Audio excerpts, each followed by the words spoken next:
Hillside View Apartments kyekifo ekitegekeddwa obulungi eri gwe wenna eyandyetaaze okubaako w'opangisa okusula okumala ennaku engere. Ekifo kino kirimu buli kimu, oba oyinza okugamba kiri fully furnished. Kirina free wifi, parking nga ziddala ate nga ya bwereere. Apartments zino zizimbiddwa ku mulembe, anti munnange bw'ogipangisa obeera ng'ali mu makaago, tolina kiweetaaga kwetikka kutwala, oyagala kwefumbira buli kimu mwekiri. Ate nga ne ba caretakers babaawo okuweereza. Security y'amaanyi emisana n'ekiro. Kifo kisirifu ekiyinza okuwa emirembe okuwummuliramu ate nga n'omulirwano gwa buvunaanyizibwa. Hillside View Apartments zisangibwa ku kyalo Janyi ku Kyaki. Bw'eno munnange ava ku Entebbe Airport ovugirawo eddakiika 25 zokka olwo otuuka ekitende Kajjansi, n'ovugirawo eddakiika 8 zokka okutuuka ku Hillside View Apartments. Bw'oba ova Kampala ovugirawo eddakiika 25 zokka, ate gwe munnange ava e Munyonyo Kinyana Mpindi kubanga eddakiika ziri 10 zokka. Emiwendo gikkirizika ate nga gyakuteesa. Kuba ku 0704 13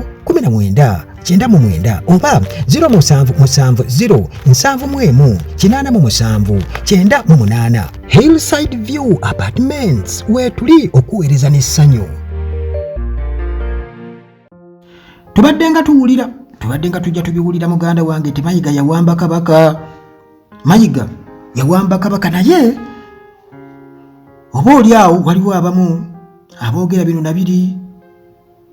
Munnange still kisigala kikyavugira mu matu g'abantu nti Mayiga yawamba Kabaka. Kakati muliika onaku olwero gwe nkuleetedde era atabuse n'alabula Katikkiro okweyingiza mu nsonga z'ebika. Ayisizzaamu eggaali bannaddiini abalya ssente n'amamotoka ewa Museveni. Mu ngeri ya Naamwatulira eyaliko Katikkiro wa Buganda ow'ekitiibwa Dan Muliika mu mboozi, munnange tetwasobodde okubeera nga tumufunako. Ayogedde ku nsonga ez'enjawulo omuli n'engeri omukulu ow'ekika eky'Emmamba mu Biru Ali Ziikwa ow'emyaka 38, omuvubuka embula kalevu envuumuulo gye yalondeddwamu n'avumirira n'enkola eya Katikkiro Mayiga ekyokweyingiza ennyo mu nsonga z'ebika, n'ategeeza nga bwe kiviiriddeko entalo okweyongera mu bika ebya Buganda. Kaakati muganda wange ono era avuddeyo ku bannaddiini abagulibwa Museveni nga abawa obusente n'emmotoka ne balemwa okwogera ku nsonga omuli enguzi, obubbi, ekiwamba bantu n'ettemu munnange ebikolebwa nga binyiga omuntu wa bulijjo. Muliika era akukkulumidde abakulu emmengo abatadde ekikomera ku Kabaka okumutangira okumulabako naye nze neebuuza ye nga tasobola kugamba nti kubenako zino ndaba asisinkana abantu.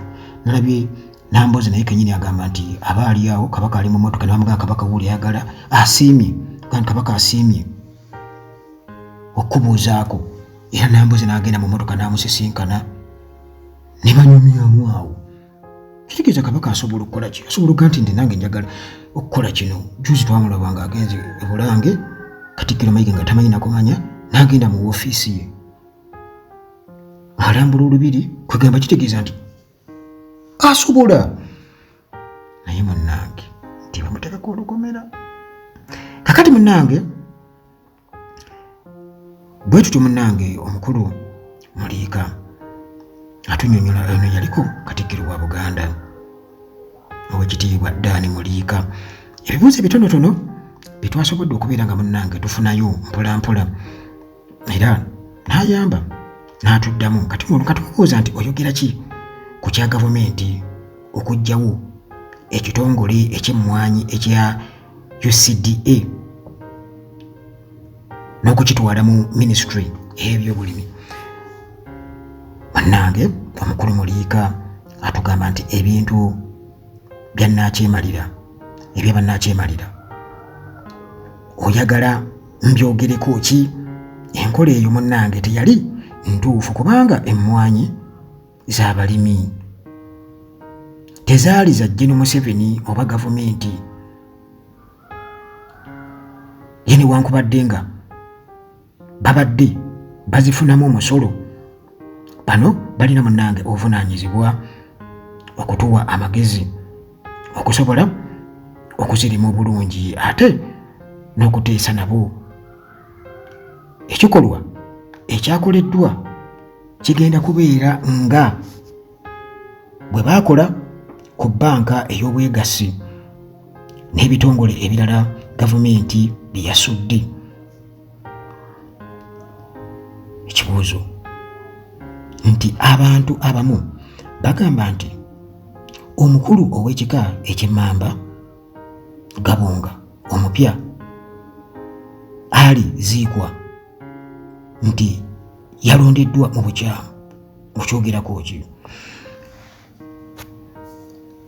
Omukulu Dani Muliika atugamba nti sirina munnange kyenkyogerako wabula ekintu kye neewuunyizza kwe kulaba nga Katikkiro Mayiga yeeyingiza mu bujjuvu mu nsonga ez'okulonda Gabunga omupya.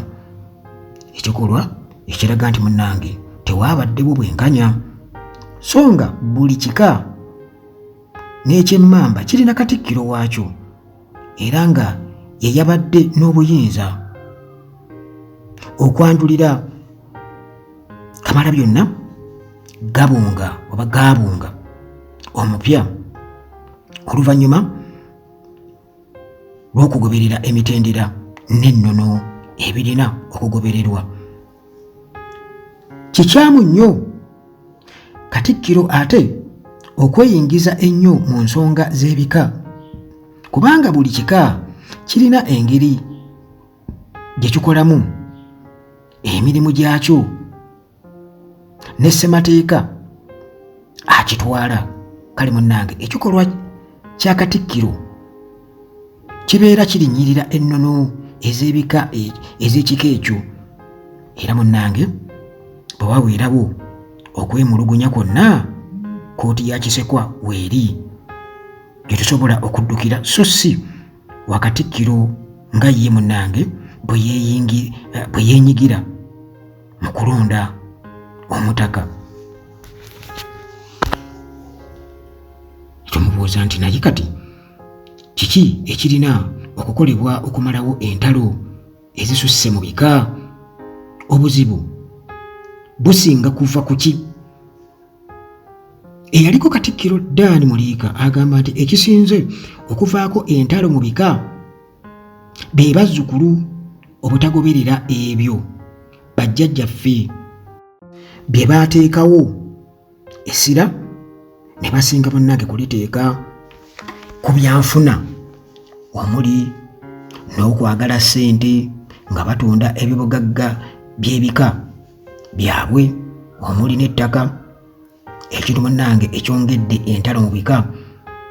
Abakulu b'ebika abamu abakukuta ne Katikkiro era abaliko entalo mu bika bye bakulembera nabo bongedde entalo mu bika byabwe. Katikkiro okugaana abataka ab'obusolya okulaba Kabaka ebiseera we yabeerera obubi kyateekawo entalo wakati w'abazzukulu omutaka ne Katikkiro. Tumubuuza nti oyogera ki ku nneeyisa ey'obukulembeze omuli MP Mathias Mpuuga bwe balumiriza okulya obukadde 5 ne MP wa Mityana Municipality Francis Butebizaake ayitiriza okulwanira mu Palamenti tebaswaza kitiibwa kya Buganda? Muliika agamba nti abantu abeeyisa batyo nga Mpuuga ababba ssente ate ne beegaana ne Zaake eyeegumbulidde okulwanira mu Palamenti si bakulembeze abo bannabyabufuzi. Omufuzi abeera musirusiru nga afugisa kifuba oba mundu, so nga omukulembeze abeera munnange mutegeevu era nga awuliriza nsonga z'abantu bakiikirira nga kabaka bw'ali. Ekyokulabirako, abantu baffe basinga kulonda bannabyabufuzi, balekawo abakulembeze abalimu ensa. Ekiri munnange ekituswaziza ennyo nga Abaganda ne Uganda okutwaliza awamu. Tumubuuza nti kati okuva akalulu ka 2021 lwe kaggwa, Bobi Wine omulaba wa mu kalulu ka 2026 n'ekibiina kya NUP yeeyongera maanyi oba kugwa?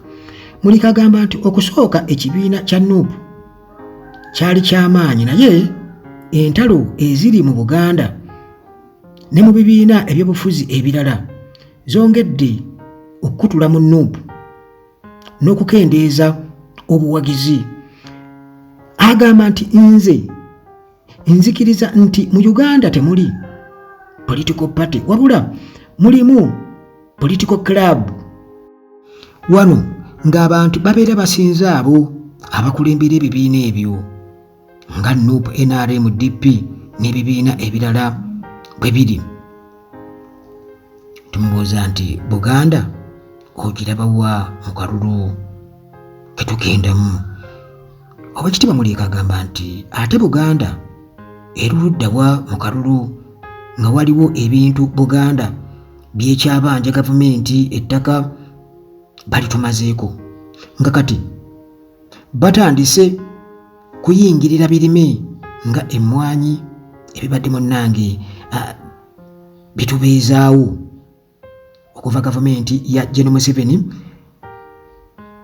bwe yajjawo ssemateeka wa 1995 ne bateekawo ssemateeka gwe basiiba munnange bakwatamu, tewakyali kalulu ka bwenkanya era Buganda terina weefuniramu, tewali.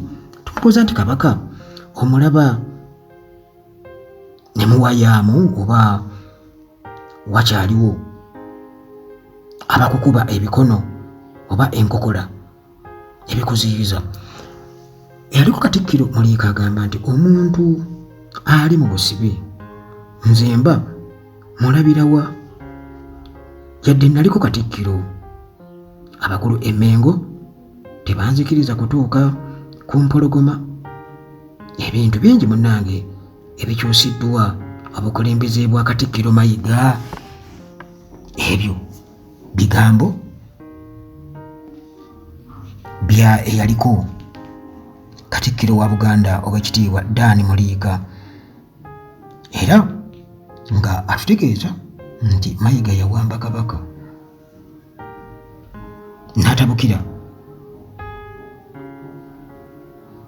era n'alabula Katikkiro okweyingiza mu nsonga z'ebika,